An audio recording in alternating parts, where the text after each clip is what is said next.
here, meeting with Greg Rehm, Liberty Hill Construction. Little background on Greg: Lake George High School, New York. Graduated Hobart William Smith College. Finger Lakes in New York also. Very nice. Owner and founder of Liberty Hill Construction, 1998. So was that 25 years? Yeah, we're at 25 years now. Congratulations. Thank you. Was president of the Greater Manchester Home Builders Association 2009 through 2011. More recently, New Hampshire State Rep for the National Association of Home Builders, 2017. Around there, yeah. Around there. A few years. And more importantly, husband, father of 2 daughters. And just coincidentally, both of us have seniors named Kate graduating this year. Yeah. Very. And we met officially in daycare. Yes. So Greg and I have known each other for... Well, actually 17, 18 years ago. Yeah. Yep. So Greg and I have known each other for a long time. Very fond of you as a person and have been looking forward to this, sitting down with you and talking about your experience with basements over your career. Excellent. So you tell me what I didn't cover. No, you've covered a lot. I mean, one thing to note is, when the company started, it was just me in the field. And then 25 years later, we've grown. We have 9 full-time employees now. We do bigger and larger projects. We do design, budgeting, planning, and fully orchestrate the production of the job. And we are primarily a planning, management, supervision company that fills in the blanks and hires trade partners like yourself to do the specialty jobs. Nice. So, and you guys have expanded quite a bit, because when I remember when we first started working together, you were really only doing projects in Bedford early on. Yeah. Started in Bedford. Most of the work was local, smaller projects. And then as we've grown and our average project size has increased, we've started chasing larger jobs. Yeah. And that means maybe expanding beyond one town. Right. We're still 75 to 80% of our work is in Bedford, but we certainly work in the surrounding communities. Yep. So one of the big questions is that I always like to know is the mission, purpose, like, why is Liberty Hill Construction? Why does it exist? Good question. So our kind of motto, or what we try to communicate, is we're providing a predictable and stress-free remodeling experience. We focus primarily on remodeling. And when people ask us what's different about us, it's probably more to do with our planning and setup phase relative to budgets, schedules, so that when we get to your project and we finish your basement, you know what it's going to cost, you know when it's going to start, and you know when it's going to be done, and you know everything that's going into it. So that becomes a lot less stressful than maybe might be typical. That requires a lot more time on the front end. And so we refuse to just start a project as soon as possible. And we'll start it once it's ready to be started so that we know when we can finish it. And I think that's what's made people continue to come back to us with repeat customers. And it's our reputation of, hey, although you may invest some more money hiring a company like Liberty Hill Construction, you're going to get a predictable and stress-free experience. Right. Yeah, I think a lot of homeowners who work with contractors who do spend more time, like you're saying, planning, preparing, executing, and have a much more structured approach, understand the value in spending that additional money. And versus I think all of us in any aspect of construction, are competing a lot against tradespeople, probably very skilled, but don't have as much knowledge running a business or understanding what it means to deliver and execute and Yeah. all those things that Liberty Hill brings to the table. Yeah, we track our original contract price versus our final cost, and over more than a decade, and we're still within less than 3% variance. Nice. So to me, that's a really important thing. Well, it is. It's a huge factor because if you can tell, especially with a remodeling job, because it's there's a lot of unknowns. far different than what we do. There are tons of unknowns, and to have basically a change order rate of less than 3% is huge. Yeah, and that variance includes when we're finishing your basement and you asked us to put crown molding in the dining room, which was never part of our scope. Yeah, right. But that is truly what we are searching for, those other things. If we know about that sooner, then the finished carpenter who's doing the basement also does that. The painter does that, and actually it costs you less. Right. Yeah, because you can utilize economy them. of scale. They're already there. Yeah. So that's awesome. That's nice work. Well, we track it because I think it's an important thing to be able to communicate to people when they're evaluating are we hiring this company, and how much do we need to budget for what's not in there? Right. And it's a huge complaint. I mean, that's one of the biggest. If you were to, I'm sure there are plenty of polls or surveys out there that can reflect what you're saying, that one of the biggest concerns homeowners have when hiring a contractor is how many change orders they're going to be on the job. Yeah. Accuracy and of the initial what number. What is the price going to be at the end? Yeah. More than one project has been lost where we got a call back later and said, actually, at the end of the day, your numbers were right on. Exactly. Yeah. At the end of the day. I wish we had just started there. Right. It's too bad you can't get those calls on every, Could you please, if we give you a quote, if you don't go with us, the only thing we ask is that you tell us where did the project end up coming in at? Yeah.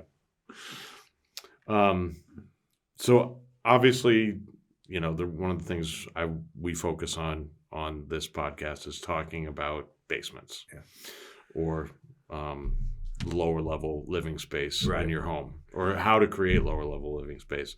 So what are some of the benefits that your company and you and your team talk about with homeowners as to why they would want to finish that space or that lower level space? Usually the conversation, some go directly to the basement or lower level. Others are more general. We're trying to add additional square footage. We need more space. And we'll dig into, what do you need the space for? Is it family room? Is it bedroom and bath, office? Drill into why they need additional space. What we do know is the basement or lower level is the most cost-effective way to gain additional square footage versus adding an addition or digging a foundation and putting on an entire new building. Right. You've got this existing infrastructure that has all of the mechanicals there already. It really just requires some extra framing and insulation, and you can make it fully finished space. Right. Now, to us, we want that space to mirror the upstairs space. Right. So you don't feel like you're walking into the basement. You actually are just walking into the lower level. And the feel from the first floor to the lower level doesn't change. That could be simple things like we don't do drop ceilings. It's all sheetrock, which also gives you a little more height. Right. Which is a complaint in the lower level. Right. Mimicking trim, finishes, and whatnot. But ultimately, it's budget driven.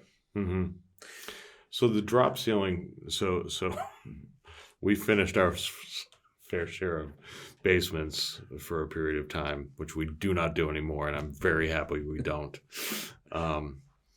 That drop ceiling versus finished ceiling or hard ceiling used to come up all the time, and I was always surprised at how many people were under the impression that they had to go with the drop ceiling because of utilities or pipes or whatnot in their ceiling. And I used to, like, well, that's Repeat not that. true. I mean, well, no, I was all you for understood, hard ceiling. yeah. Yeah. I was like, well, yeah, there's pipes running out throughout the entire house. Yeah. Like there was Everything no that's here is also up there. It's up there too. It's You have no everywhere. drop ceiling. Exactly. Yeah. Drop ceilings were done because dealing with those can be challenging. Yeah. Like, so if you find the right contractor who knows how to finish and remodel a space, they understand how to deal with the challenges. Absolutely. So many contractors, in my opinion, who finish basements just use it as it's easier. It's just easier. I mean, it is easier to put up a suspended ceiling than deal with some of these plumbing relocations that have to go on. Yeah, or I have the shut off for the water line to my fridge, my outside spigots, all these things. Well, there's other ways than Great putting an access entire panels. drop ceiling. Yep. And it doesn't feel like a basement suddenly. Right. It feels just like the upstairs.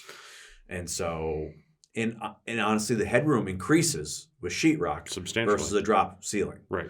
And you generally want every inch you can get in that ceiling height in a lower level. And it completely changes the feel. I mean, full disclosure, you guys did our basement. I mean, we finished. That's how damaged I was from finishing basements. We finished thousands of square feet of basements, and I hired you guys to do mine. And it worked out. It worked out great. I love it. Yeah. But we had a suspended ceiling. When we bought the house, it was finished. It had a suspended ceiling in it. And one of the biggest changes we made was like, that's going. Yeah. And we went with the hard ceiling, and it's awesome. And especially with the advances in building technology with lighting and all that you can do with soffits and access panels. And low profile wafer lights that fit, within an inch. Right. And, yeah. It's just not, you don't need to go with a suspended ceiling anymore. That's a delay of, things that have always been done one way. Right. And oh God, that's a whole separate conversation. Yeah, many people just keep repeating it. Yep. And others are like, no, it does not have to be done like that. There's a better way. Right.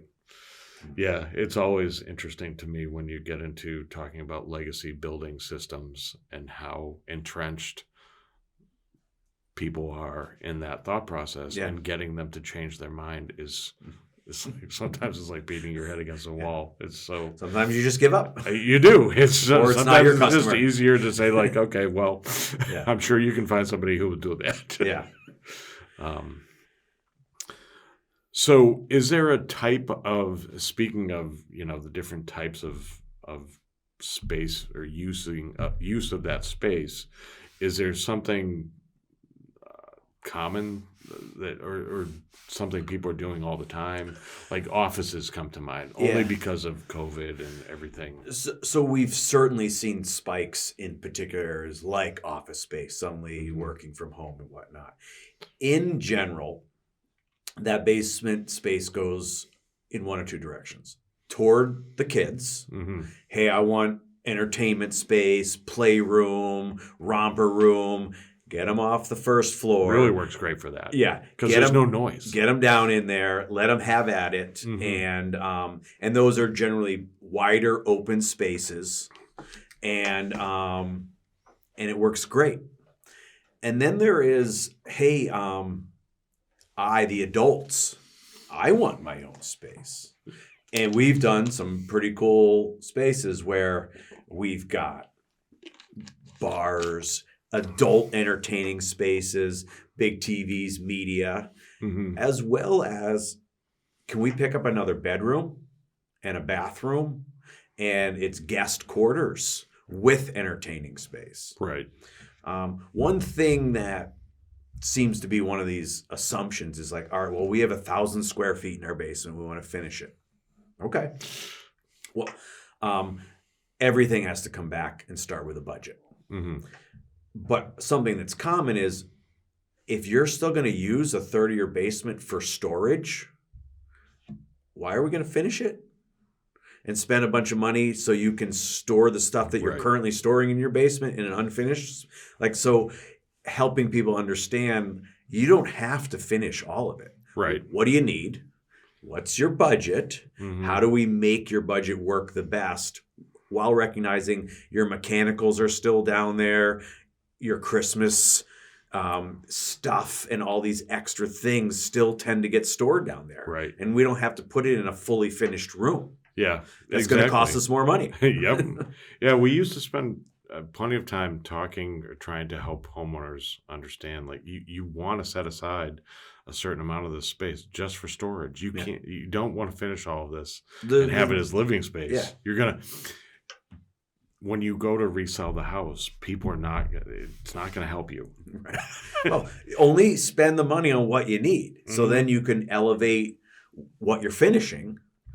True. That's another good point. Because again, it's all up like budgeting and Mhm. trying to get the most for whatever you want to invest. Right.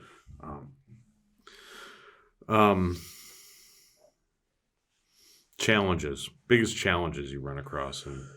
Well, this starts in your world, right? One of those Yes. challenges is moisture, water. Right. I mean, that is a core challenge that better be addressed up front. Mhm. And so that's where working with, a company like Rescon really helps us as one of our specialty partners.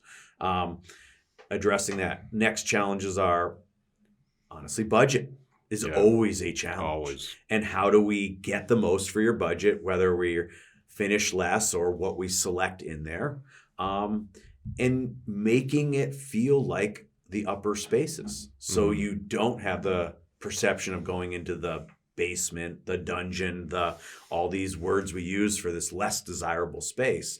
Make it feel like it looks just like this up above, and you want to go down there. Mhm. And then you're underground. So what are the challenges?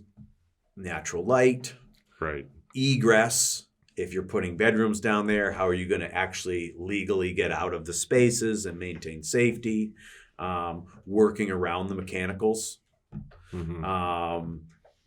A lot of basements houses were built without the necessary intention of finishing the basement. Yeah. And so to save money, the HVAC contractor may have plopped the furnace right in the center of the space and run the ductwork in all directions, as well as plumbing and all the other mechanicals. Well, now we want to try to finish the space. Do you move stuff around? We do. Yeah. Again, what does it start with? Budget. Yeah. Hey, if we want to allocate some of our budget to improving how this place lays out without building a whole bunch of soffits everywhere, Mhm. maybe we're going to relocate the furnace. Yeah. Maybe the furnace is 30 years old and it's actually time to replace it. So as part of finishing of the basement, we're going to look into a new HVAC unit Yeah. and relay it out. And we have, new technology and more efficiency and smaller units. That's a great point. So we kind of look at it from the big picture. What are the goals? Where are your budgets or investment goals? And then we kind of make a list of things that we could do within the budget and things that maybe don't fit, but you might want to consider. Mhm. Um, Speaking of budgeting, I just had a thought come to mind. Do you do any kind of like cost benefit analysis where you take the investment that they're making in adding this finished space and equating that to what that's going to do to their home values, or how much of that investment they're going to be able to get back when it comes time to sell? so it's a good question. So that topic is definitely discussed. It's thrown around. We hear that a lot, regardless of whether it's a basement or any project. The problem with that discussion is across what time frame? Yeah. How much are you going to get back if you sell a year from now? Or 5 years, 10 years, 20 years? Mm-hmm. If I told you weren't going to get anything back, but you need another bedroom, It doesn't matter. well, where else are we going to get it? Because this is still the least expensive space. Right. So honestly, we don't get into that discussion very often. Mhm. We're not real estate experts. We are experts in trying to get the most for your investment and helping you understand where to pull from and where you're going to spend. Yeah. But the concept that we're going to try to predict with some sort What of the return on investment might be. we don't want to get into that arena. That's a good point. I never really, as you're right. I mean, we're not real estate experts, so it would be silly to be able to talk about it intelligently. I mean, you'd have to say, all right, well, based on we both live in the same community of Bedford, based on real estate values over the last 20 years, what have they done? Are we going to assume that's the same appreciation rate for your lower level? Like, Right. Yeah. Yeah, no, there's a lot of variables for Yeah. sure. So the last thing we want is our customer saying, "You told me I would get, 72% back," right, and didn't even get half that. yeah. So no, we don't get in that. We deal with investment and making the most out of your investment, Right. but not trying to get into Not getting into returns. Yeah. Yeah. Nope, that's probably smart. Actually, very smart. Other challenges that come to mind that I always ran across, and it was hard when people just are adamant about doing what I would consider the impossible. And obviously, with any amount of money, you can do almost anything in construction. But one of the biggest ones we would run across is head height issues. Head height and egress were the two big sticking points that we would bump into with people, and it was very hard to get them to understand how big of a job it is. Right. Yeah. So head height, there's not a lot you can do. You're not going to take the floor out typically. Well, you can. You can. We have. We both have together, right? So you can do that, and you double the cost of the project right. and hope you can. So again, we say the same thing. We can do anything. Mm-hmm. If that money works with your budget and you want to invest that. Right. You want to raise your house up a foot? We can do that. It's going to be expensive. Right. So using drywall as a ceiling versus a drop ceiling helps. That helps Immensely. Right. Maybe we want to move some of those trunks, those return and supply trunks, to help build the ceiling height, at least, or more consistent without the soffits.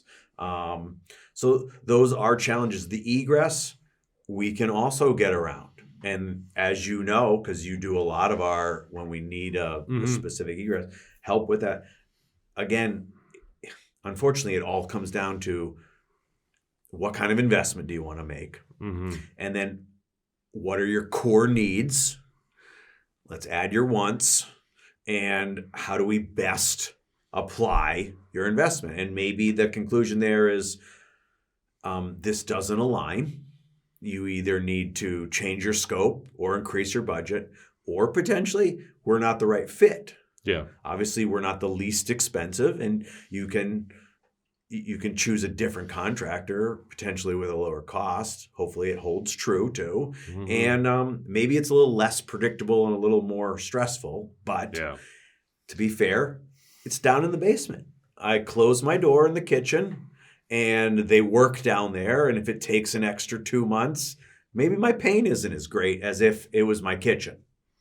True. Good point. So that is one that that's a good one. Help it's a very people good point. Understand what contractors to hire and where your best investment is.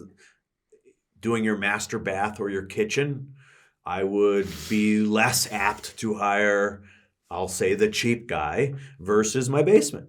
Right. And maybe it's not the cheap guy; it's the guy that's very young in his career. And is doing good work. Well, we all started out somewhere. So I try not to, you never know at what point a contractor's in their life cycle or where they're at. Yeah.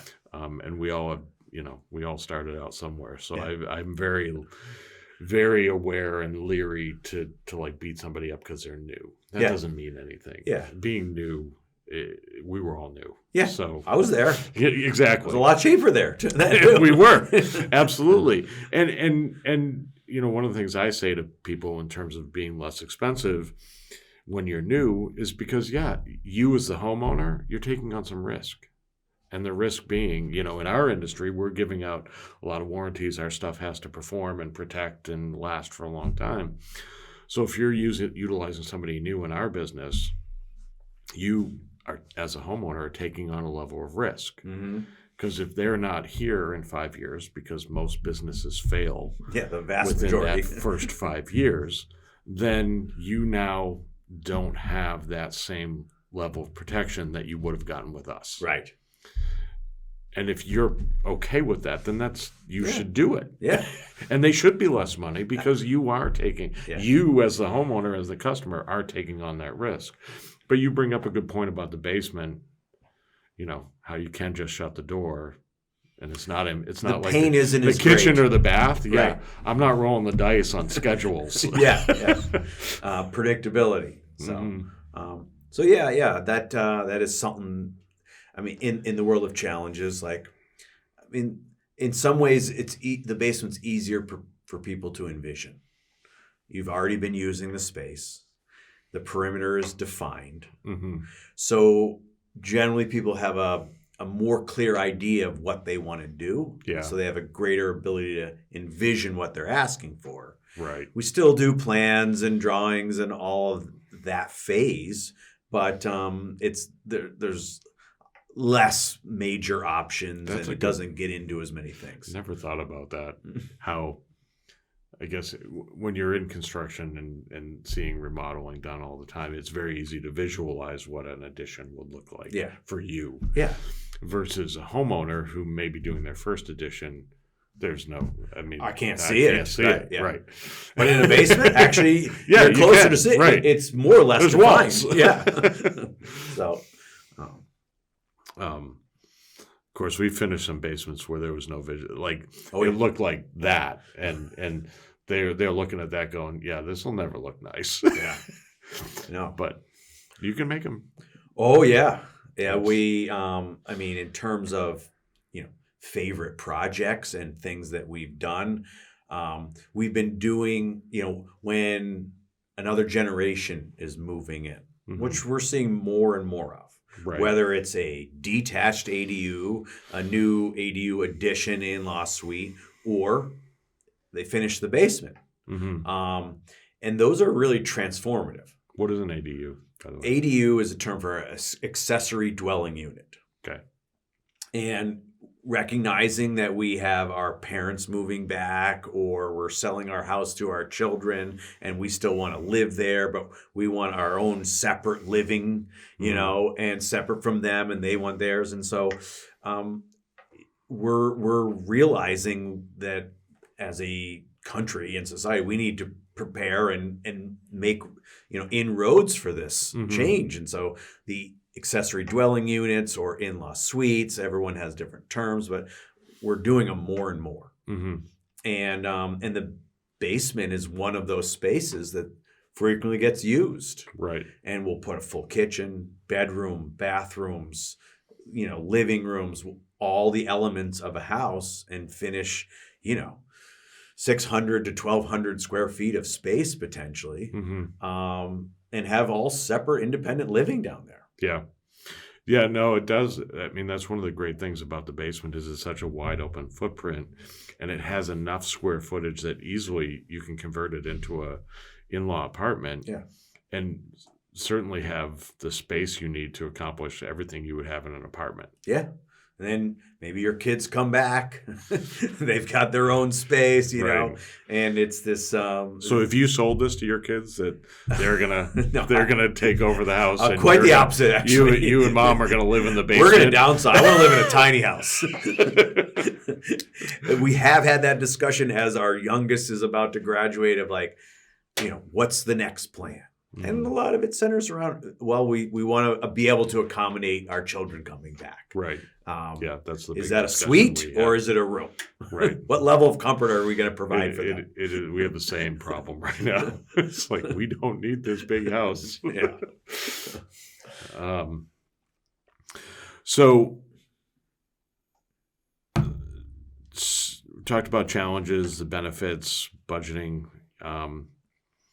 One of the things I've been kind of on a mission on with what we talk about, or what we've been starting to talk about, is helping homeowners find contractors, and just simple tips that they can utilize to better determine, should you hire this person or Right. not? So this is a great question, and one one of my primary jobs at Liberty Hill Construction is incoming leads. Mm-hmm.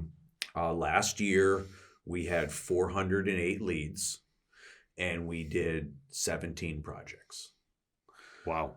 So essentially, for one reason or another, we disqualified over 95% of the people who reached out. Mm-hmm. Some were simple, wrong area, Yeah. or you wouldn't want to hire a full service design build remodeling company if you need a single trade done. Mm-hmm. I need my house painted. I need a new roof. I need new siding. We manage and supervise multiple trades, and our value is putting the whole thing together. Right. You don't need to hire us to then hire the person that you could hire. Mm-hmm. You're just going to... It's an integrity move. Right. You're going to waste money. Right. Some still will. Our previous customers Some like, who listen, want you, I don't care. we want you to manage this. Right. I don't care. I don't want to do it. I don't want to deal with it. But in the world of so a lot of those at 95%, I help them to how to hire a contractor, who might be the best fit. Mm-hmm. And so one of it is the budget discussion, like we talked about in terms of, hey, those younger new businesses that are still probably doing some quality work. They are doing quality work. They can be at a lower price point simply because you talk to me and then you talk to Mark, our business development manager, and eventually we get into our designer and then our production coordinator. And then after that, the project manager who manages the people doing the work versus you meet the owner who actually does the work. Right. There's a lot of layers in there that are Mm-hmm. built into our company because we do large, complicated projects and multiple at the same time. Mm-hmm. So we need that structure. But based on your budget, it may align with finding a smaller company. And so some of it is the search of what type of contractor you should be looking for and asking questions like looking at websites. How many people in the company? What do you see on the website? How are you finding them? Is it one of the suggestions is signs in the neighborhood, right? I mean, those are people that are actively working with a company in your neighborhood, and you could probably ask your neighbor how it's going. Right. To me, that's a great resource for finding a contractor. Yep. You just drive to work and what are the signs you pass and follow up with them. Mm-hmm. I suggest when you're checking on a contractor, don't ask when they can start, ask when they can finish, and then you'll find out how long it takes in terms of when they need to start and what do they need to do before they start. That'll help you understand, are they organized? Do they know what schedules look like? The type of contractor depends on the type of work. Again, basement, maybe I'd roll the dice a little bit more. Kitchen, I'm looking for a more predictable experience. Mm-hmm. When you ask for references, don't give me your 5 cherry-picked references. Give me 3 people that you're currently working with, Mm-hmm. that you're in their homes right now, that I can call and find out how the middle of their basement project or kitchen project is going. Instead of asking about price, ask how they deal with selections, change orders, allowances, process. Mm-hmm. What's your communication plan? Our project managers have to email you every week, usually Thursday or Friday, recap of what happened, any missing items, and what's happening the next week. Never more than a week goes by that you don't have communication. That's on top of your weekly meeting in person with them. Mm-hmm. That's our process. It's required. Well, it's like, well, I didn't know if they were showing up today or this week. I'm not sure what's going on. I haven't seen. I mean, these are the things we hear all the time. Right. Yeah. Right. And they're the complaints. Mm-hmm. So, and those are the kinds of questions to ask when you call another previous customer of theirs. Hey, What's their communication like? Yeah. Do they tell you, what happens if they don't show up? Did you know about it? Do you just wonder? Do you have to reach out? Like, all these common things that we hear all the time about the problems with contractors. Right.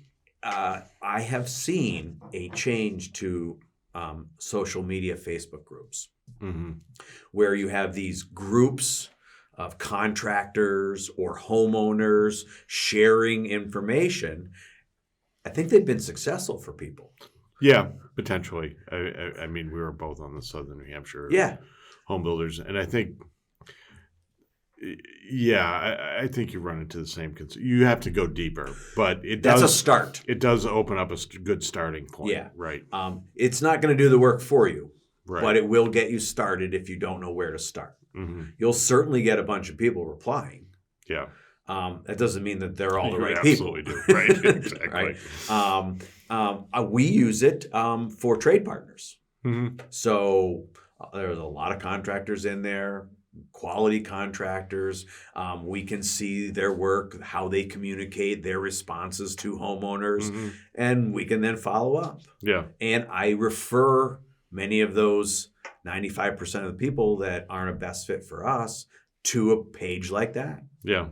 Well, and I can, just thinking back to when we first started out, we actually did a better job as a subcontractor early on because it taught us, you learn. As a subcontractor, you figure out your best practices as a business and eventually mature enough to go then to a point where you can go direct to consumer or be the primary. Yeah. Whereas when you're a subcontractor, you don't have to be that primary point of contact, and you can just rely on the contractor. Do your to do that trade. work. You're just doing your trade, do a good job, and you figure out the rest as you go along. Yeah, you can get a little spoiled if you work with good contractors. Right. And that essentially serve you up your work. Exactly. Confirm the price, and here's when you need to show up. Mm-hmm. And there's a person there to help you manage and fill in any loose ends. Right. Yep. And we've already selected the paint color for you, and we've already got the cabinets on Mm-hmm. site or whatever it is. Yeah, everything's already done for you, so you don't have to. That finding a contractor and selecting the best one, there's a lot of layers to that one. Mm-hmm. But one of the things I always tell people when I don't sell projects anymore, but when I did, people would ask me for referrals or references, and I said, you do know that what you really want to know is not necessarily, you don't want to talk to the people that done great work for. You want to know how I'm going to handle the problem. Because when we have a problem, that's what you want to know, is how we're going to handle it. So what we should be talking about is, how did I handle my last problem? How did we handle our last issue? And if who you're talking to says they don't have any problems, then disqualify them. They're done. It's over. Because that's not true. So that's a great one, and one I might add to my list is like, let me refer you to some people who we actually had a problem. Mm-hmm. Ask them how we addressed it, how we solved it, and what their right. Their Because that's was. why you're asking me. You're asking me this question on referrals because you want to know that you just want to know that you're hiring the right person. Yeah. And you never need the right person until you're having a problem. Yeah. Everyone's the right person if there's no problem. If there's no problems, everything's going smooth. Who gives a? It's a good point. So that was always that. And I didn't figure that out till later on. After I was getting, you get the question a lot. Give me some referrals, and it was like, okay, well, I mean, hell, early on, I gave out phone numbers of friends. Yeah. I mean, they're going to say great things about me. Right. Yeah. It's not. Yeah. Yeah. No, it's a good point, and because honestly, we want our potential customers really asking the hard questions. Yeah. Because if they're asking that of everyone, then and they're going to make a better decision, or at least a more informed one. Exactly. And I think anything you can do to separate yourself and be like, I understand why you're asking me the referral question, but I also think a lot of times when people ask it, they're really looking for like, if shit goes wrong, Yeah. are you going to be there? It's why I've shifted to the asking the current customers. Mm-hmm. Right. Yeah. Do you have any? And you have no control over them. Right. Well, yes, there's a whole nother side of this. Like, if somebody says they can get to your job next week, you need to think about that for 2 seconds. Just why don't you have any work? Yeah. And if you can't give a current customer, that's probably going to be a flag too. Right. Which means you're having a hard time. Yeah. So I feel like that's been successful too. Sometimes you might be resistant to bring up one of those problems, but honestly, it's really going to tell that potential customer about how you handle things. Yeah, it's being authentic. I just, nobody's perfect. We all bump into issues, and construction is, especially remodeling or working in somebody's active home that they're living in. Filled with surprises. You're going to run into stuff. There's going to be... The cat's going to get out, and you're going to have to figure that out. Like, and it's funny when we ask our customers before we start projects some of their biggest concerns. Rarely does it have to do with the project itself. It's safety, security. It's pets. Yeah. Pets are a huge topic. Of course, I've got 2 giant dogs. How are we going to manage this thing? Right. Parking, kids get on the bus at 7:45 every day. Like, how's that going to work? And all of that stuff. Right. That's the stuff that impacts your daily life. Right. And so the other one, and I don't know how often, I'm sure you guys get into it, but the other one I always look for is insurance and certificates of good standing with the state, or just documentation that shows that you're legitimate as a way to get unbiased, if they can produce a COI and a certificate of good standing with the state, whatever state you might be working in, then they're a legitimate business. And the certificate of good standing and the COI will actually tell you who you're doing business with. Right. It'll confirm. It'll confirm that you're actually doing business with Liberty Hill Construction or Rescon Basement Solutions and not some other random conglomerate or... So that's interesting because I hear that topic more than I actually witness it. Mm-hmm. And we have every insurance you could have. And we're happy to share it. We almost never get asked. And we're not running to give it to you. What's kind of not, we've been at it for almost 25 years. Mm-hmm. So we have that longevity factor. It's like, well, they didn't get this far without the basics that are required. Yeah. Anyone who gives you a certificate, it's only as good as its next renewal, and maybe they canceled it the day after they got it. I've heard about all that stuff. There are ways to be alerted if there's any change. I have found that most of our customers basically assume that we're taking care of all that. We'd be happy to share it and appreciate being asked, but we are rarely asked versus what I would expect. Right. Well, we share it on the front side as part of our proposal package. And I just think the COI is one thing, and I can completely agree. Yeah, you don't pay your premiums. If the COI is not actually issued to you and you're just looking at a sample certificate, it doesn't matter. Yeah. They could be no good. The certificate of good standing, though, is something that you can check with the state, and there's no way to fudge that. I didn't even know about that one. Yeah. Well, I hope whoever's doing your LLC docs should. Yeah, right, yeah. And that was a long time ago. I think that was in 96, maybe. So. But documentation like that, I guess, from my perspective, on the COI, less important. But you do want insured contractors working on your house. Yeah. I had a guy, we had our house painted. This freaked me out. We had our house painted last year. It was last year, I believe. They had one guy. Anyways, we all have our struggles in hiring contractors. Yeah, it doesn't stop. Yeah, just because we're contractors doesn't mean we're better at it. one guy working on the job, prepping the house, water blasting it. He's on a small roof in the back of the house, and I hear this big bang, and he fell off the roof. And I was really freaked. That's when you're like, Jesus, Whoa, I hope he's insured. Yeah. Yeah. And Should have checked on that. I did not check on it. Yeah. I did not have a COI. So I'm sitting here like, and I'm a contractor. I know I should have had a COI.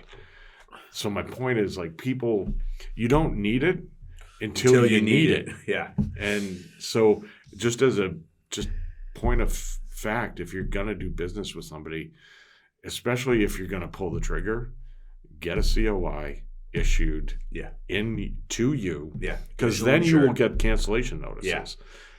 Yeah. So, we're real particular. We use a lot of trade partners, especially contractors. We have a whole vetting process. We have a subcontractor agreement, and we require a copy of that insurance with additional insured before you can get paid. Yeah. Which is the only way to basically get them. I mean, they have them, they'll give them to you, but until like, oh, you mean I can't get my check until you have it? I have to issue it to you? Yeah. So, like, and that's in our contract with our customers. Mm-hmm. So basically they know that everyone that we're bringing, and we have an annual audit. So if they don't have it, if we can't prove it, then they get charged as an employee. And we all know that that's a much different financial impact. Yes.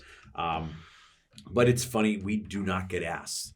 And I guess we'd probably be more apt to give it all the time if we got asked by anyone. Right. I'm with you. We don't get asked either. And I try to build it into the process just to maybe bring it to the top of people's minds. Yeah. So they, like, because if somebody gets hurt on your house and they're not insured, they can easily come after you. Oh, I've heard the stories. And that is a disadvantage of some of the smaller contractors with no employees. They could easily not have a workers' comp policy. Right. Which means it's going to come past them and it's going to go to you. Right. Just one more thing that people can do to vet. Yeah, and protect. And what do you get? I mean, to me, you serve up opportunities for them to shine. Mm-hmm. If you can't get me a certificate, what are you telling me? Exactly. If you're trying to dance around the issue and tell me all these reasons why I don't need one. Yeah, if I'm asked, you'll have it the next day. Exactly.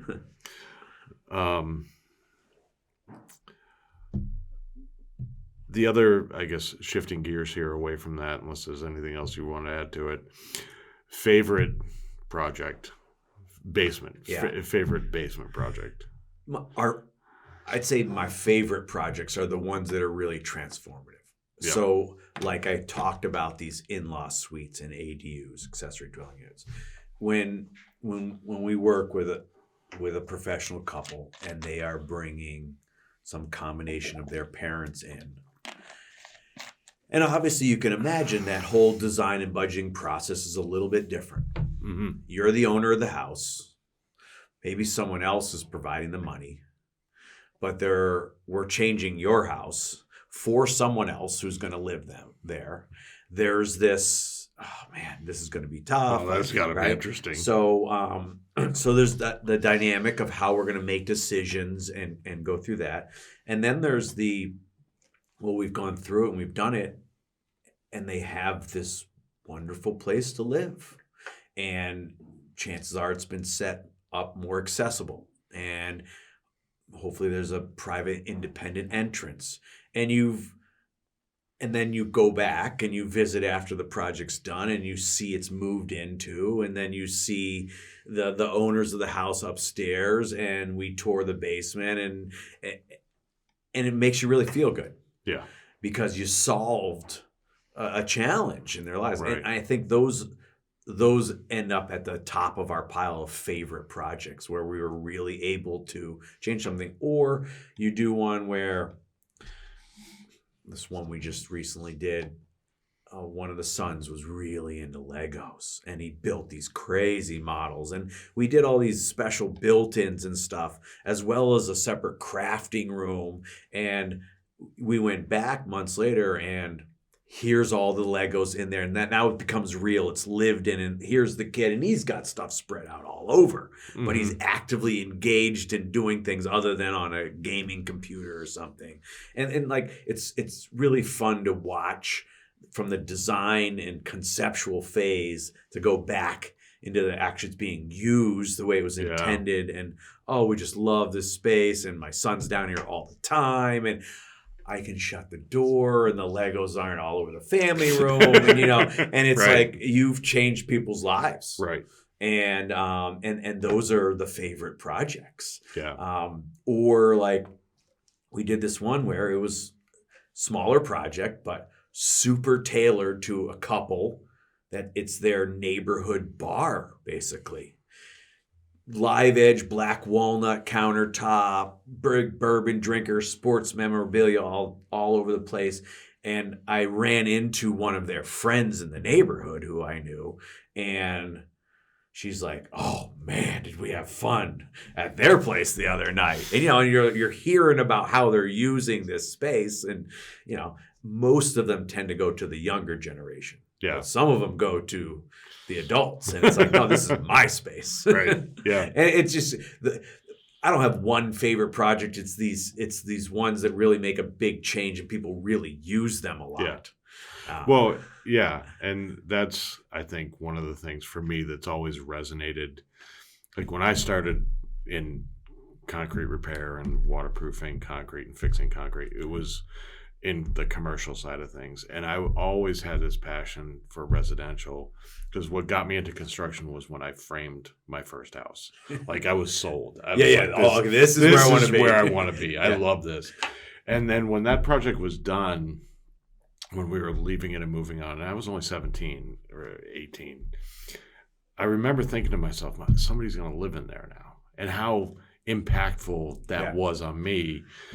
So to finally come back to residential, when Rescon Basement Solutions started doing like a lot of residential work, that was the feeling, like this feeling of like you're actually making a difference in people's lives. Yeah, in their daily lives. I don't give a shit how many commercial parking garages I worked on. I never felt the love. Felt like, man, these people driving through here, man, they're happy. Really appreciate this parking spot.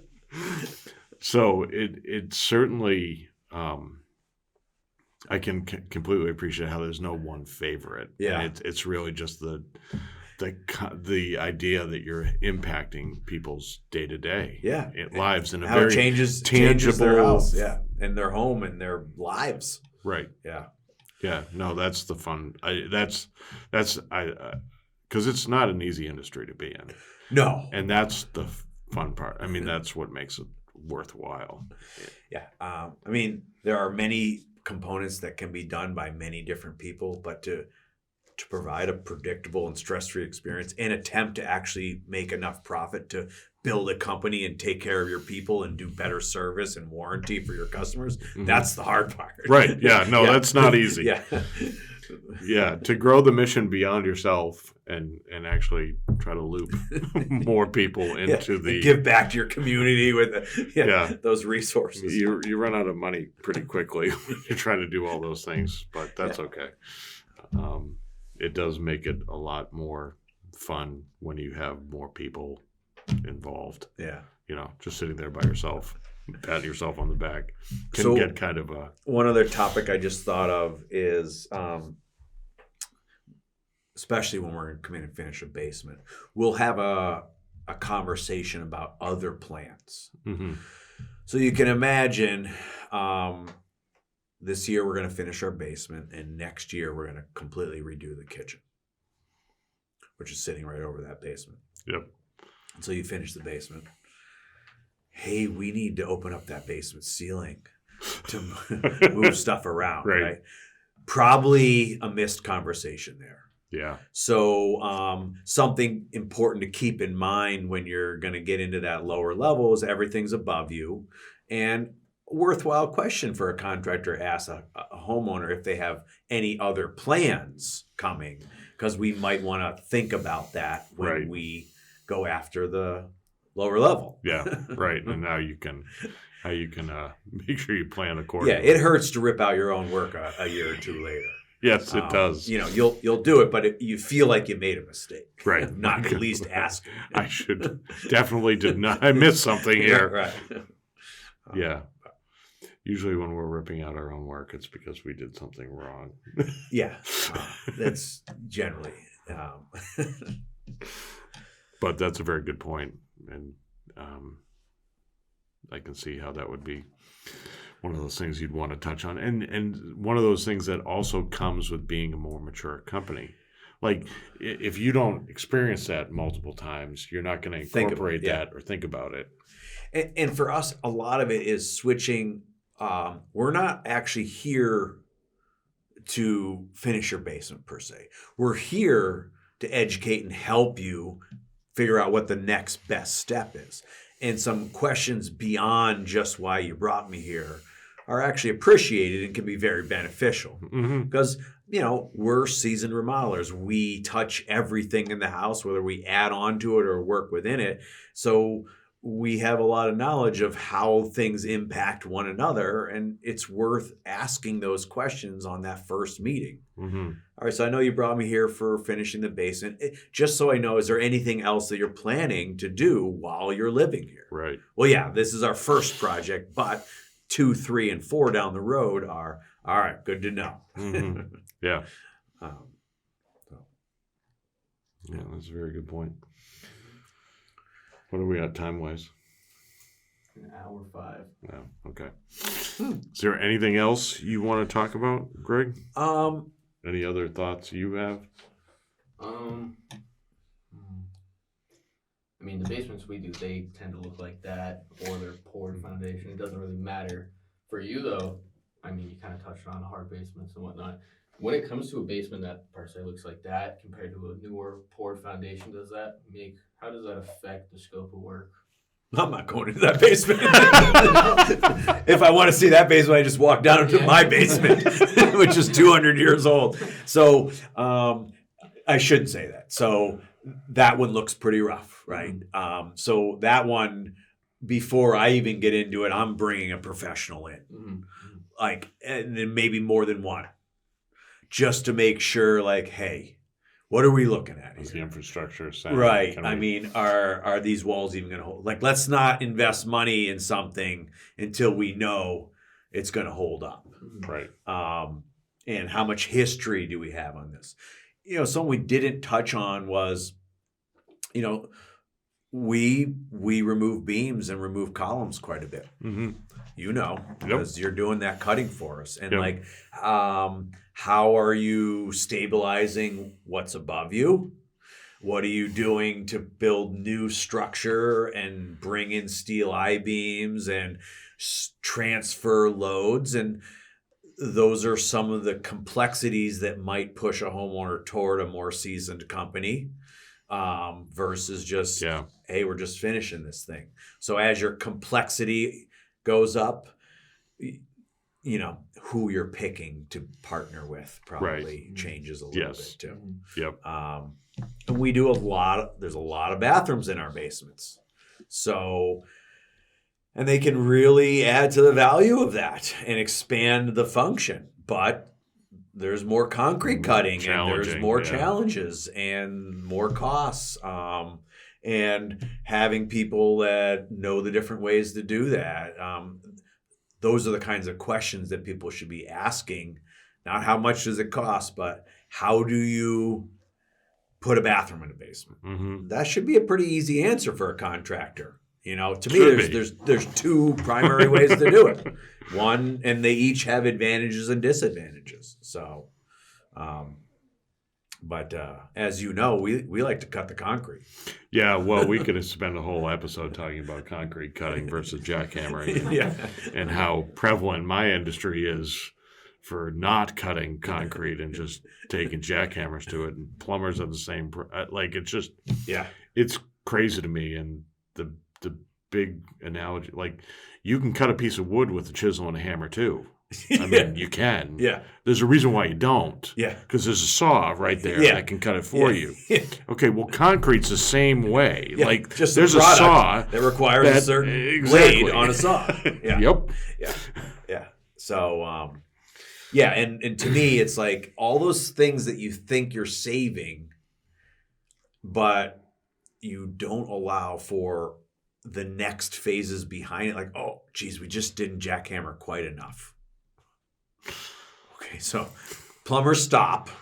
Let's bring the jackhammer back in. Yeah. Like, if we just cut this, it's predictable Yep. and hopefully more stress-free, especially when we use a professional to do it. Well, the other, I mean, when you're getting into concrete prep, especially for plumbing or opening up the floor, you know, I think the one thing that people don't think about is all the jackhammer is great for the concrete that you're taking out of there, but you're not taking it all out.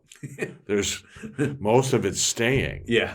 And that impact of that jackhammer on that concrete that is staying behind is negative. Right. It has a huge negative impact on that concrete, Yeah. primarily from cracking. And so and you fracturing. reduce the integrity of the So surrounding. you're reducing the integrity of all that's staying. Yeah. And people just seem to not think about it or not care. It's surprising to me because cutting technology for concrete is so prevalent and readily available. And yeah, it might seem more expensive on the front side, but that's only because you're not actually calculating out how much labor you're spending on that jackhammer. Yeah. Well, it's funny because I wouldn't have even known about this. Like, to me, well, of course you cut the concrete. Well, Right. What else would you do? I mean, Exactly. You know, if it costs too much, then don't put the bathroom in. Like, but we're not going to waver on the how we get rid of the concrete. Yeah, how to do it the right There's way. only one right way to do it that I'm aware of. Cut it predictably and cleanly and Right. and hire a professional to do it. Yeah, you'd be surprised at how. Now, I could tell you some stories of when I thought I would just cut the concrete and didn't know about watering the blade and dusting out places and, you know, Yeah. those hard learning curves that We you all go learn. through when you start a business, right? Yep. Oh, I can do that. Just saw. Yep. We learn too. I mean, there's no other way to learn than Yeah. do. Yeah. But I can tell you when we were finishing, so we finished a basement like this in Newton, Mass. And it was worse than that. It was by far, from a rewarding standpoint, like the transformation Oh, yeah. of that into this amazing finished space. Nobody else would touch it. I probably just wanted the challenge of it at that point. And it turned out really awesome. And it is one of those things where you're like, we did it. It looked like that. I mean, Worse. we didn't make any money on it, but Yeah. it looks great. So I will say for us, you know, we're not afraid to try anything and tackle something. Yeah. And I think we're skilled enough to do it. Unfortunately, in business, one of the goals is actually to make a return on your investment. I know. So it's a balance, like where we choose to give away more of our money to community service projects and that stuff. Yep. We try to pick the ones that should provide a margin that allows us to take care of everyone. Yeah, I agree with you. I think at this point in our career, I mean, we're going on 27 years this year, is we know what we can do well. We run across challenge. So we do so many projects now where we run across challenges all by ourselves. Like it just happens. Without looking for them. We don't have to look for them anymore.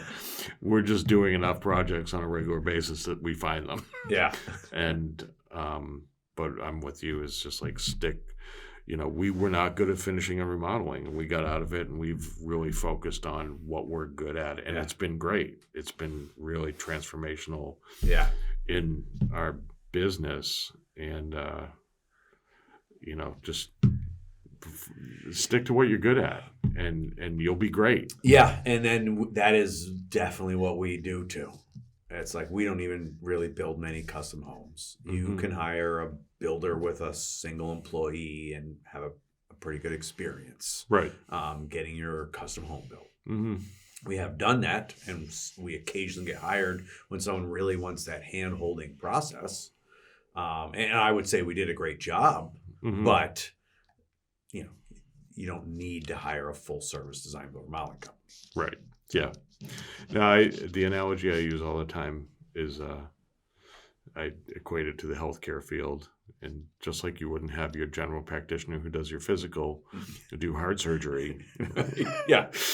you don't want us as basement waterproofing and foundation repair contractors putting up ground molding in your basement. We're going to stick with what we do. Good at it. Yeah. So I think that covers it. It's good. I appreciate it, Greg. Oh, I me too. Thank you. Thank you very Yeah. much. No, this is great. Yeah. Next topic. Great. What other topics have you done, or So we did bulkheads and egress.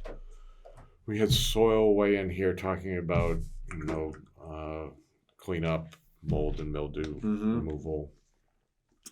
We've had my service manager, my sales manager talking about just waterproofing projects in general. We've got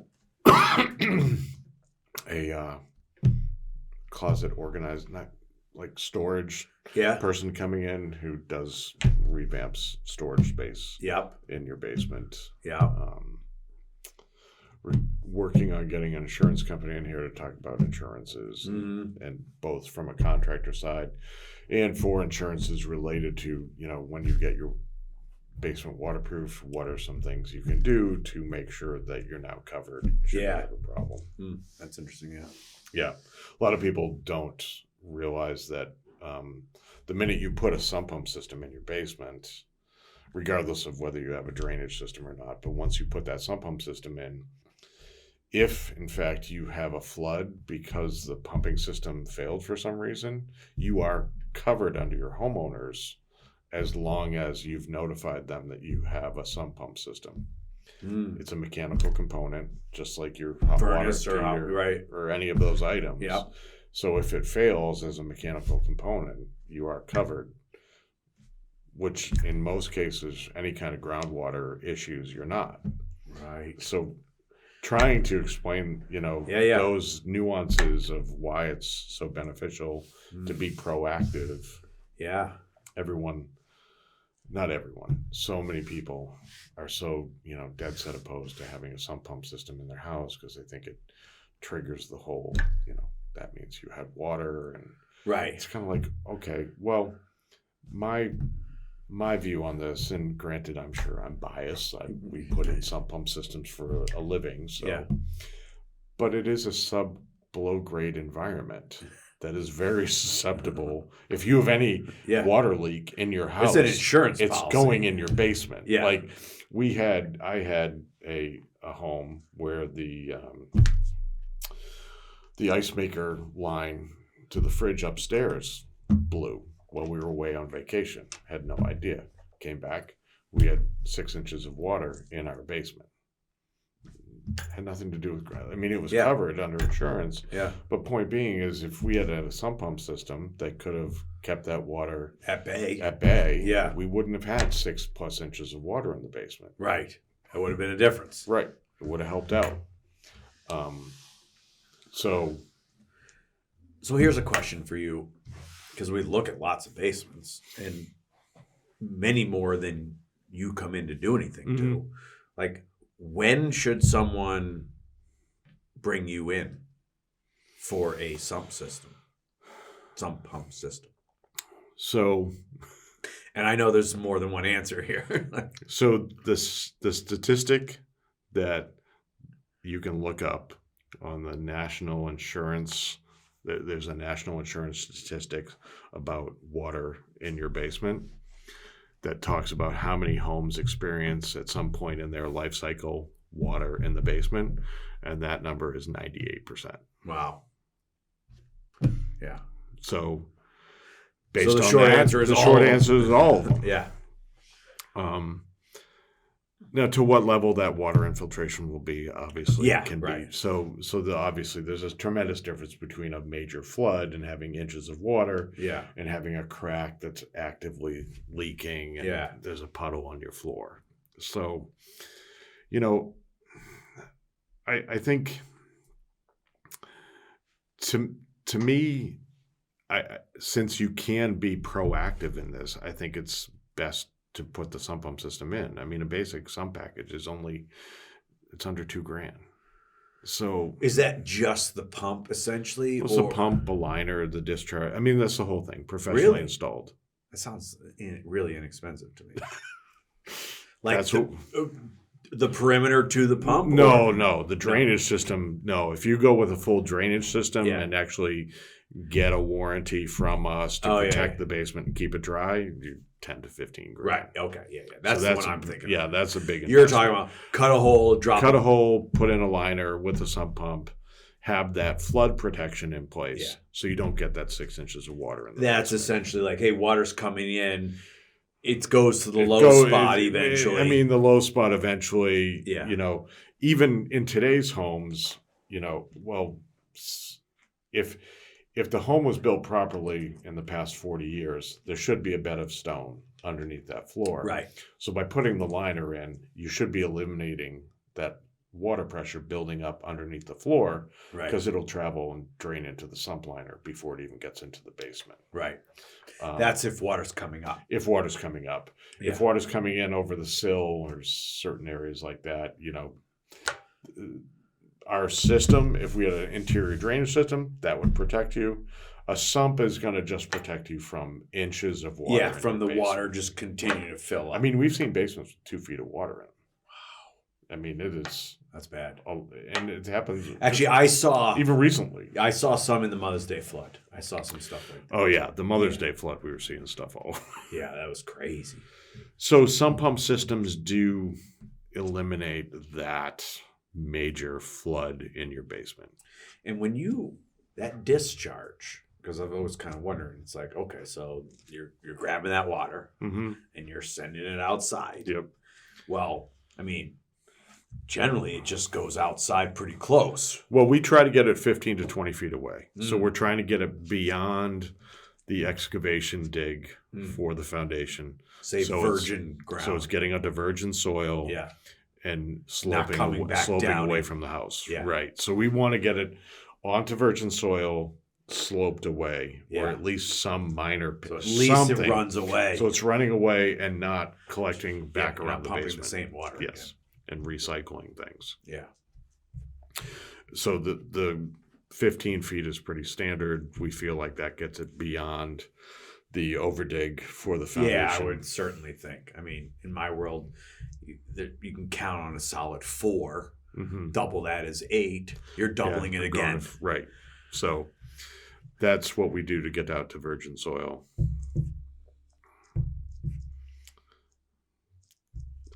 I mean, when you're finishing your basement, truthfully, like if you're dumping $100,000 into your basement, to have us come in and protect it for 10 to 15, I mean, that is on us. Yeah. Yeah, no. What's I think what's hard on our end, just being honest. Oh, yeah. The budget's 80. I know. We're at 100 now. Right? Yep. And it's like, we don't even want to talk about that, right? I Another know. 10 to 15. It's like, we're going to be lucky to sell this thing because everything's so expensive. Mm-hmm. And that is, I hate having to play in that arena where it's like you're trying to be the professional, trying to give them all the best advice. That's But- the downside to residential. Like in the world of when I compare commercial to residential, so commercial, they have tons of money. Like Yeah, budget, yeah. they work it into some. They'll find a way. They'll find a way to get Right. it done, and they'll do. There's it not in a one way. person paying Yeah, for it. exactly. Whereas residential, you know, people's finances are limited. I mean, they just are. We Yeah. all are. So it's an unfortunate reality that we have to deal with. Because builders, you know, we talk to builders about the same thing. Yeah. And they're like, I don't have. How do I put this into Like, I hear what you're saying. I understand that the I don't. It's protection not that I don't you have believe is you or trust you valuable. here. Yeah. Yeah, it's that we are already working on very tight margins with very tight budgets, and adding 10, 15K to a project on something that no one sees Is or invisible. doesn't think Is an about insurance policy. Yeah. Yeah. is hard. It's a lot easier to the people who have had their a finished basement destroyed Yeah. by water. Those people, that's easy, Yeah. right? Well, of course I'm going to do that. Unfortunately, most people who've had their basement destroyed by water don't refinish it. Right. They're done. Yeah, that's enough. I'm not doing that again. Right. Which is unfortunate because Yeah. it doesn't need to be that way. Because Yeah. our systems work extremely well. Yeah. And, I mean, we've got thousands of basements that we protect across New England. What's your... So right now we go as far north as Plymouth, New Hampshire. We're in the process of opening up a branch in the Lakes region. We go down to Boston, then obviously out to the seacoast and to Keene. So being a specialty contractor who's... You're an hour in all directions. Yeah, pretty much. Yeah. So that was fun with finishing. It's one of the reasons why I got out. Oh, yeah. And that's also far enough where probably Everything's a nightmare. Had some challenges with your subcontractors. Challenges with subcontractors because you had to find different subs for different areas. Yeah. Building department challenges were major issues because from town to town in Mass, Oh, yeah. code changes. Yeah, you had to have, we don't work in Mass at all. Zero. No interest. Don't blame you. Yeah. But from town to town, the codes change. Oh, yeah. And so I was the only one to the CSL. So I was dealing with the inspectors all the time. It was a lot. Does the person with the CSL have to be the one who meets with the inspector? No. No. Thank God, no. Yeah. But on the permitting side or what? Well, it got to the point where my name was just on the license, but every time there was an issue or a problem came up, they would want to talk. I would just make it a point to be on site because I didn't feel like I wanted to make sure it was addressed. Third party. Yeah. Yep. Oof. But it was too much. It was way too much. And I mean, when we shut it down, it accounted for half of our revenue at the time. I mean, people were looking at me like revenue, how much of your gross profit though? It had made no money. Yeah. So giving away half your revenue but not giving up any gross profit isn't necessarily. No, it was completely being subsidized by all of our waterproofing. I get those questions. Any other businesses subsidizing your Yep. Were you tracking it independently of the concrete business? Not the margins on the work, but definitely the revenue. Yeah. But actually, we tracked the gross margin, so I knew the gross numbers were not there. The overhead was all lumped into one. Yeah. So, but I knew the demand that was being put on the staff. Yeah. From managing it. Do you think the issue was not charging enough or not running it on budget? I assume both. Both. Yeah. I would say both. Yeah. I think we were really trying to mimic, or I was trying to mimic what we were doing in waterproofing by having a set, kind of structured to how we sold it. Mm-hmm. With waterproofing, we have set products, set services. You were trying to do a standard. This is what you're going to get. This is what you're going to get. And you can't do it with finishing and remodeling. You could try, but it doesn't work. Yeah. Everything is custom for us. Yeah. So there was no way to make it repetitive in that sense, but I was trying to. Yeah, because it sounded like a good idea. Yeah, it sounded like a great idea, right? And then you need a whole different set of staff from a operational standpoint. Oh, well, suddenly you're in for months instead of days.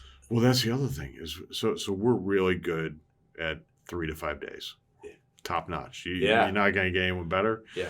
We will, we know how to maintain our schedule. It's easy we to start schedule on how Monday. many jobs you Yeah. We start on Monday, we finish on Wednesday, guaranteed. Like almost right. Guaranteed. 6 months, Well, what we would say would be like based on the revenue, we're looking at 4 to 6 weeks. Yeah, if it had a bathroom or something along those lines, it was 10 to 12 without a doubt. And guess what? We're not good at being your friend for 10 to 12 weeks. Yeah, right. Yeah. As a matter of fact, in that second week, we're already starting to fall apart, and we got 10 more to go. Yeah. Yeah. We're just not, especially when they're far away. You know, if they were close by, it would have helped, but it would have helped. would've- But still, Yeah. unless you're like it wasn't what we were good at. Yeah. It was brought about because we were in a drought. We were struggling for Well, and revenue. it seemed like a we good were- opportunity. We have this we're project. in these basements. They already needed their basement. We're here because they Right. want to finish their basement. Yeah, Why wouldn't we? it made sense, and it turned out to be 7, 8 years of learning what not to do. Did you ever try and be like, I'll just use us. Liberty Hill, we want you to finish this basement behind it. Like, Didn't try that. I don't, and it probably wouldn't have worked. But I always have enjoyed I have a lot of respect for how general contractors work with subs. I've never been able to do a good job of it. Yeah. And it could be because I'm a control freak and I like to maintain a certain level of quality. And I always struggled with subcontractors not having that level of quality, not being on schedule, these. How do you balance that? It is so frustrating. So I always tried to keep it all in house because I could control the schedule. Most expensive way to do it. Yes, exactly. So there's the cost side. Okay. Versus me, who's trying to sub everything out and Yes. fill in and be a management supervision company. Right. Exactly. Yeah.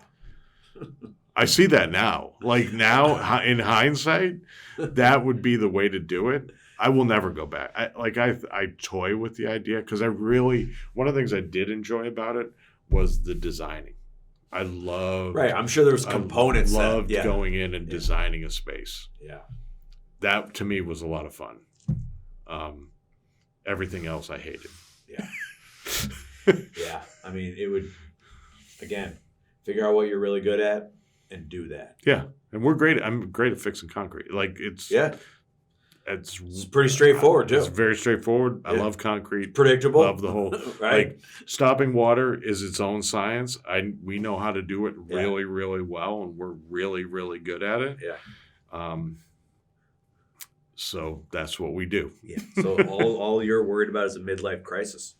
That makes you want to do something that you're not really good I at. feel like I've gotten past that. Yeah, good.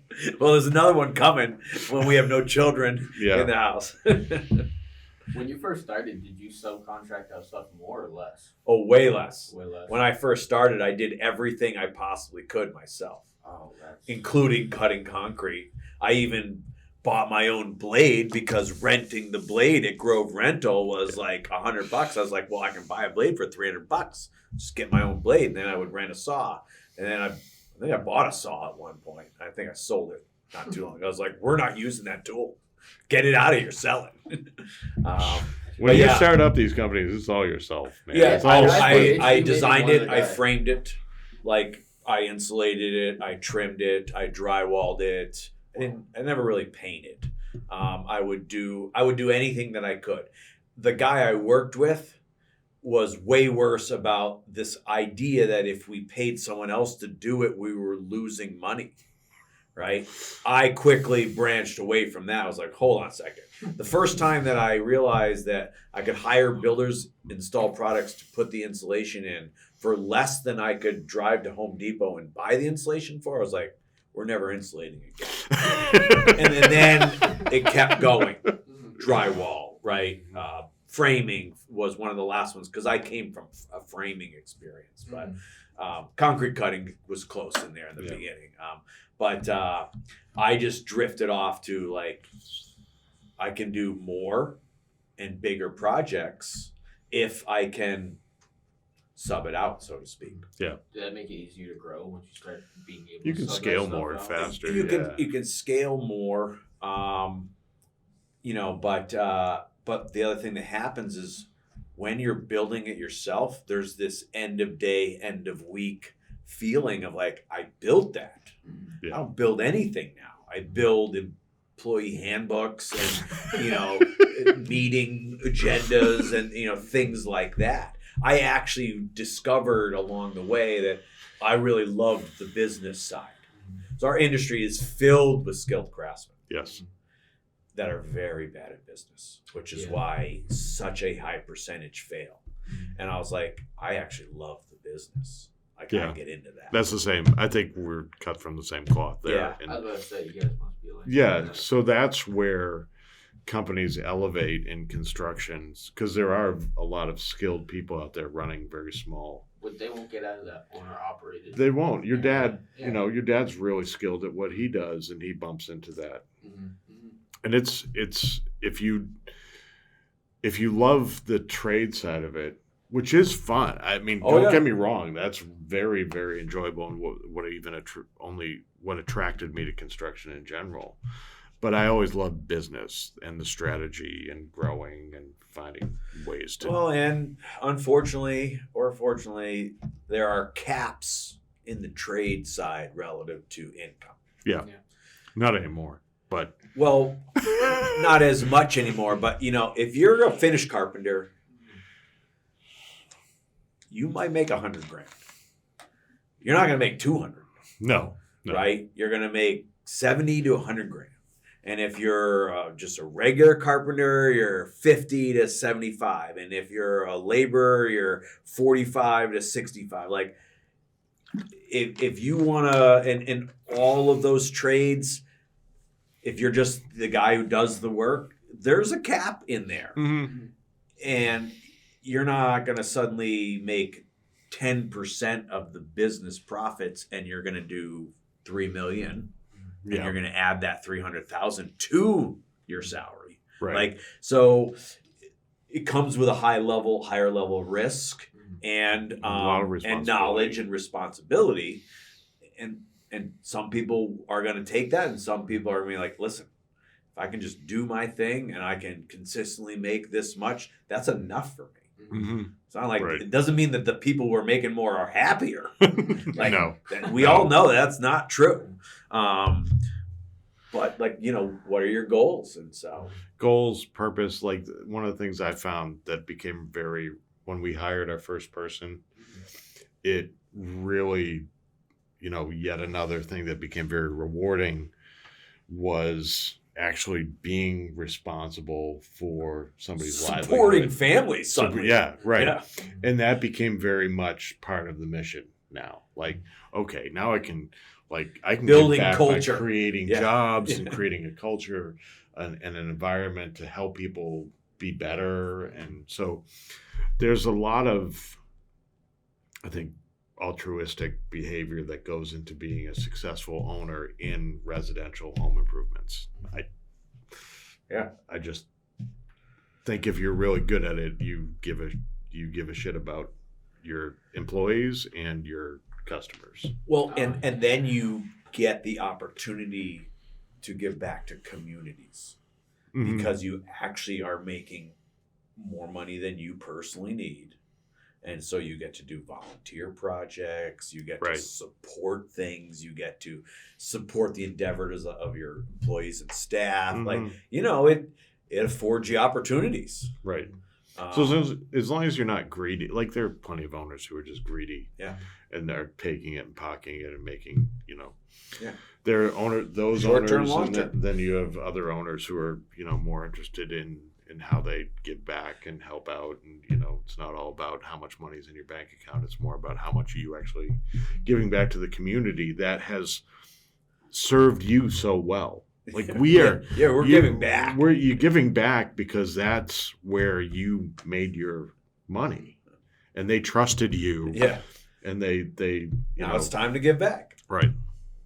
Plus, it feels good. Yeah, It really Say, feels I good. don't see how owners. Like, I guess I can see how owners. Oh, they're greedy people out there, man. Yeah, but like when you There's some get at very that greedy people. owner operated. I mean, you're probably like, if you're making really good money being owner operated, if you bring a team on, you're gonna like. I don't see how you can be greedy. Oh, you lose money You lose money, quickly. that's You what I mean. lose money Well, for a That must while. just be hard for greedy owners because like when you first get into that, I mean, You lose money for a employees are probably while. gonna A hate business you. goes up, right? It starts making more and more money, hopefully. And then it reaches a point where it can't perform all the work. Mhm. So it hires and then it goes like this, Yeah. right? And then it starts going back up. Hopefully it Hopefully. gets higher than it left off, and then it goes back down. And then that's the hiring process, really, Mhm. is especially in small business. Yeah. It's just accelerated. You know, you hire your first employee, which for me was in 06. You know, he's still with me. But when we went into the 08 to 010 recession, Mhm. he made more than I did. You know? And I was like, ooh, There are plenty of times that wasn't so happens. good. Yeah. And you But- just deal with it. That's the risk side of it, you know. Well, and it's a long-term mindset. It's Yeah, like balances out. recognizing like, hey, this is not always going to work out for me. But at the end, when I average them all together, Mhm. it should. Yeah, you don't want to shy away from paying people if they're doing a good job and delivering and, you know, loyal and Or you're going to lose them. I was Yeah, gonna say, exactly, if you don't, do. then you're gonna lose them. right. So you want to take, and it's fun taking care of people who work for you. Like that's enjoyable. It makes you feel good, doesn't it? It does. Like I have Yes. a buddy who's I mean, I've told you about him. He works for a company and his boss, it's owner operated. He does amazing quality work, but like he treats them like garbage, and he like he gets to the point where he'll take on too much work, and he like the other day he told me he's like, Jose, guess what? You're working Saturday and Sunday, just so you know. And it's just like, and he doesn't keep guys because he does that, and he's like, Yeah. and it's like. So that's a great question to ask a contractor too. It's like about your staff and how long they've been there. Yep. You know, like you're going to learn a lot asking that question. Mhm. Well, our longest staying employee is about 6 months now, till he finds another job. Wait, haven't you been in business 12 years? Well, yeah. Exactly. Do you have any customers come here? Sometimes, very rarely. But every once in a while, a customer will come by. I mean, that's checking out. That's another good point, is like going and seeing the business. Yeah. What? How long have you been here? 2 years? No. Yeah, almost. 2021, a year and a half. Two. How many employees do you have right now? Right now, we're at 24, 25 How often do they come here? every day. Yeah, people come. Do they leave the company vehicles here? Some do, some don't. I mean, we have a fleet now of 15. Probably half are out, driven by people. Half are here. Mm-hmm. We're kind of reaching our maximum capacity in our office. Yeah. I remember the last time I was there, and you had all those those workstations set up in the carriage house. Yeah. Like, Jesus, you are maximizing the footprint Yeah. on that space. Yeah, well, now I've got 3 upstairs because my part-time marketing person went full-time in January, Oh, nice. which is awesome. Although it's pretty tough taking someone who worked 4 hours a week and making them work 40 in terms of what do you do? What are you doing? Yeah. But Ethan, you don't have that problem, right? I am asking constantly, what are you doing? well, what's happening is I'm offloading a lot. Mhm. Why am I doing this? This doesn't make sense. Yeah, for me try to do. delegate more. Yeah. So that's good. And she's doing some sales support, and I got a 62-year-old office manager who's going to retire at 65. And it's like, all right, I need some cross training, and Yeah. and so I'm. Are you out of day to day entirely? Yeah. No, not. I mean, I have left day to day and then came back because it was a little too, like, I wasn't even meeting customers Mm-hmm. at all, and I went too far away, and I'm like, I gotta come back, not for them, for the customers or my team. It was for me. I was like, what the hell am I doing? You say the same thing all the Yeah. time. So What's that? You say the same thing all the time. Well, I get stuck in what am I doing a lot, but I don't. well, so I'm having that new full-time person. She's doing a job description for me. What do I do? Mm-hmm. What are all the things I do? And then I'm going to be like, well, I shouldn't be doing these. And it'll open the door up for other things. Mm-hmm. And probably some more things like this. Yeah. That if you're busy in your day to day, it's harder to do this stuff. Absolutely. Yeah. I mean, that was one of the things I took on was doing more marketing and business development. Yeah. How can I do that? Which is hard because, when it comes to networking and that type of stuff, I'm pretty introverted, so I don't enjoy that much. This kind of format, I love this. Yeah, I can do this all day long. You go to home builders at all anymore? I haven't been in a long time. I actually just got put on my first board for the Basement Health Association, so I'll see how that goes. Yeah.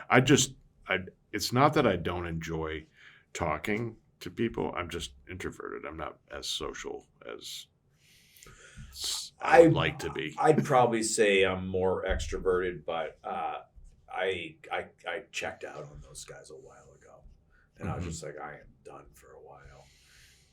Builders are tough. They're just tough. Well, in the association, like there was some stuff that just wasn't. It felt like drama to me and stuff. I was like, man, I'm okay with networking and doing some of that stuff, and I'm not involved in chasing down new trades as much anymore, which would be a good resource to the home builders, but I couldn't put the volunteer time in anymore. It's not that I couldn't. I didn't want to.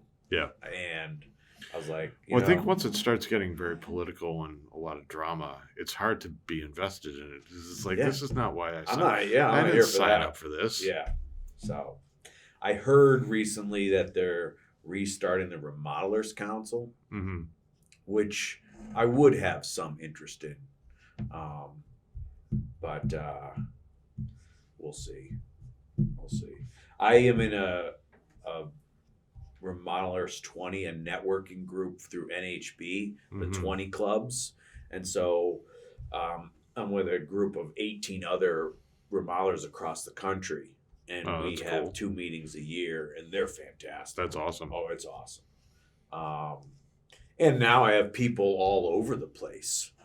Oregon, California, Colorado, Kentucky, Wyoming, Alabama, Texas, Virginia, up the seacoast, like everywhere. And it's just nice because even when I go places like, flew out to Denver the other day with Kate to see University of Denver and met my Fort Collins, Colorado people out there for dinner. That's awesome. Yeah. But it's accountability, it's goals, it's sharing financials, it's a listserv that's constant chatter about stuff. And it keeps you in that business, and you got young, middle, and old, and people transitioning their businesses, people taking them over from their parent or father or whatever, and then all different scenarios, but all in the remodeling world. Do you have a succession plan? I'm building one right now. Yeah. I'm looking at going employee owned. That's the way I'd like to move. I just can't see myself ever signing the dotted line to sell it to somebody else. That's not my plan either. I just couldn't. I don't think I could do it. Yeah. Like 20 plus years. It's a kid. There's no difference in my opinion. Yeah. So my assumption is it's more likely to be an individual than a team of employees. Somewhat just self-serving, easier maybe to put together. Definitely been reading some stuff where like where you might restrict that knowledge for a while. Many employees who knew that there was a succession plan would actually be excited about it. Yeah, because they would actually realize that you're not just going to sell to some random or just say person. I'm done. We're closing the doors. Yeah. So it's like, oh, there is a plan. Yeah, I can work here for a long time and not be worried. Right. So I'm kind of at a position where it's like it's time to start locking that down so that I can know, because if that's locked down, then I have a lot more security. Well, yeah, absolutely. and it's, so we're pretty similar in age. I think I'm 2 years older than you. So Are you? I'm 55. Yeah, I'm 53, turning 50. I was born in 69. Yeah, I was 69. Yeah. Oh, so I was born in 67. Yeah, so 2 years. So I'm 53, 55. Yeah. Yeah. So 10 years, if you look at it from that standpoint, is not, I mean, Yeah, that's what 65. you need. You need that time. Well, yes, 7 to 5. I just had a video meeting with a succession planner type guy, and he was like, "You better be budgeting at least 5 to 7 years. Mm-hmm. If you're organized and it's all good, it could be shorter, but it also could be 10." Right. Yeah. So, like, you got to kind of start the planning. Right. I 4 or 5 years ago went to someone to kind of dip my feet in that and quickly stepped out because I was like, it's too early. I'm not quite ready there yet. Yeah. But yeah, valuation. You got to. There's a lot of steps to go. Yeah, the through. valuation piece is one. I'm very interested to see where that ever comes out at. But well, because even with an ESOP, it's valuation's a critical component. Oh yeah, there's still going to be an established, right, an established value. Yeah. So you know what the stock's worth. Yeah. So I'm getting pretty close to that. Mainly just to understand the plan. I'm a planner, and Mm-hmm. I love financial planning too and stuff. So, and I'm in that position where, all right, if Kate's going to college next year, all right, that's another major investment. Yes. Hopefully my last major investment like that, so once I understand that, then I can strategize what the next 4 years, assuming that's what it is, Right. is going to require. Because Marley's at Holy Cross right now. Right. And Annie's still teaching. And right? Annie's still teaching. And, Marley's finishing her sophomore year at Holy Cross. So Yeah. that's not a cheap place either. None of them are cheap, but some of them are even less cheap. My kids have been choosing the cheaper ones. You got to work on that. Right? Yeah, I know. I was like, do you know the kind of package that Plymouth State gave you? Right.